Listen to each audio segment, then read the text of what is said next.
Some would call it an experiment, black men fighting equally with their white counterparts.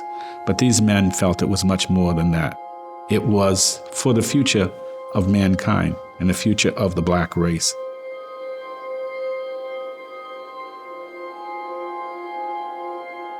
I think of myself really as being more of a witness to history. It's always about things and issues that are larger than me.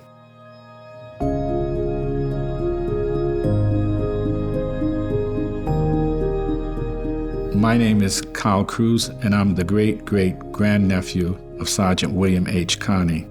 Carney enlisted in the 54th Regiment on February 17, 1863.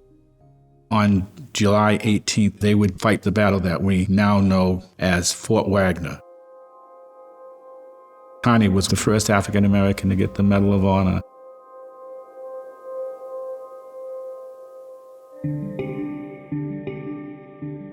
It's an extraordinary image by Richard Benson. Those original photographs that I used from the memorial, I thought were simply brilliant. It underscores a great history in relationship to the Civil War. Then my, sort of intervention within that then becomes like a third or a fourth layer. And so what you then ultimately have is a narrative change, a narrative shift.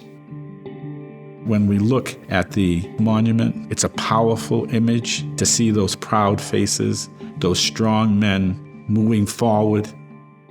When I think of the men of the 54th, I really understand what Black Lives Matter means. Carney and those men of the 54th lived that, did that, died for that.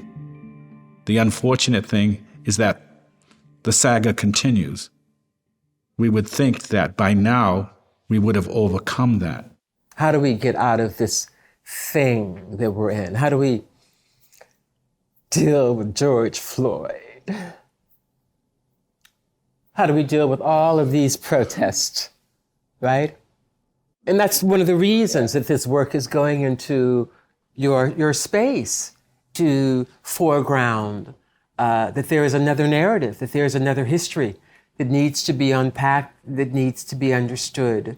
And the only way we're going to do that is by allowing voices into spaces and places that heretofore have not been echoed there, have not been heard there in this particular way.